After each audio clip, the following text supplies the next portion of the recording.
The sun was beginning its descent, casting a golden hue across the tranquil waters of a small coastal village. Seagulls called out, circling above as a gentle breeze rustled through the trees lining the shore. The scent of salt and seaweed hung in the air. At the pier, an investment banker, dressed sharply in a tailored suit, despite the humid weather, stood admiring the view. He was on a break, escaping the concrete jungle of the city. As he watched the horizon, a small wooden boat glided onto the dock. Its paint was chipped, and its wood creaked softly. A lone fisherman, sun-kissed and weathered, maneuvered it with practiced ease. Inside the boat lay several large yellowfin tuna, gleaming under the setting sun. Their size and quality were remarkable. The banker's eyes widened with admiration. Approaching the boat, he said, "Wow! Those are some of the finest tuna I've ever seen. How long did it take you to catch them?" The fisherman looked up, wiping the sweat from his brow with a rough, calloused hand. He smiled warmly, his eyes crinkled at the corners. "Only a little while," he replied, his voice calm and unhurried. The banker furrowed his brow. "Just a little while? Why didn't you stay out longer and catch more fish?" The fisherman began unloading his catch, placing the tuna into a basket. This is enough to support my family's needs," he said, his tone a matter of fact. "But what do you do with the rest of your time?" the banker asked, genuinely curious. The fisherman chuckled softly, his laughter like the whisper of the sea breeze. "Well, senor, I sleep late, fish a little, play with my children, take siesta with my wife Maria, stroll into the village each evening, and spend time with my amigos. I have a full and busy life." The banker scoffed, shaking his head. "I'm a Harvard MBA, and I could help you. You should spend more time fishing," he said, his eyes alight with excitement. "With the extra proceeds, you could buy a bigger boat.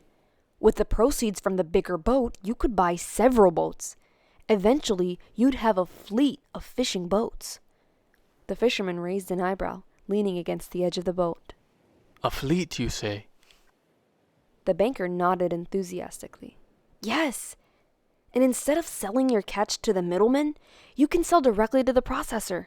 Eventually, you'd open your own cannery, control the product, processing, and distribution.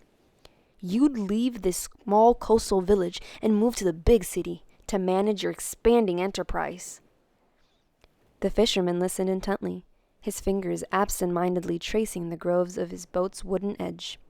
"How long would this all take?" he asked. The banker calculated quickly in his head, his fingers tapping against his thigh. 15, maybe 20 years, he said, confidence dripping from his words. 20 years, the fisherman repeated slowly, his eyes drifting to the horizon. And then what? The banker grinned, his eyes gleaming with a thrill of ambition. That's the best part. When the time is right, you would announce an IPO and sell your company's stock to the public. You'd become very rich. You'd make millions. Millions, the fisherman echoed, his voice soft. He looked down at his hands, rough and worn from the years of hard work. He looked up at the banker, his expression thoughtful. Then what? The banker blinked, momentarily caught off guard. He laughed, a deep, hearty laugh, and replied, Then you would retire. You could move to a small coastal fishing village where you would sleep late, fish a little, play with your kids, take siesta with your wife, stroll to the village in the evenings, and spend time with your friends. The fisherman's lips curled into a knowing smile. His eyes sparkled with a gentle wisdom as he looked at the banker. But senor, he said, his voice soft and amused. Isn't that what I'm doing already?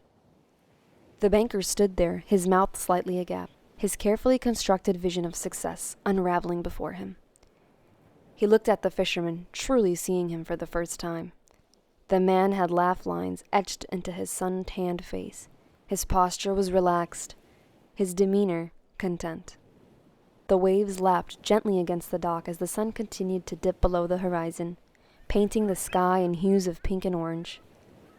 The fisherman picked up his basket of tuna, nodded politely to the banker, and began walking toward the village, his silhouette bathed in golden light. The banker remained at the pier, staring after him.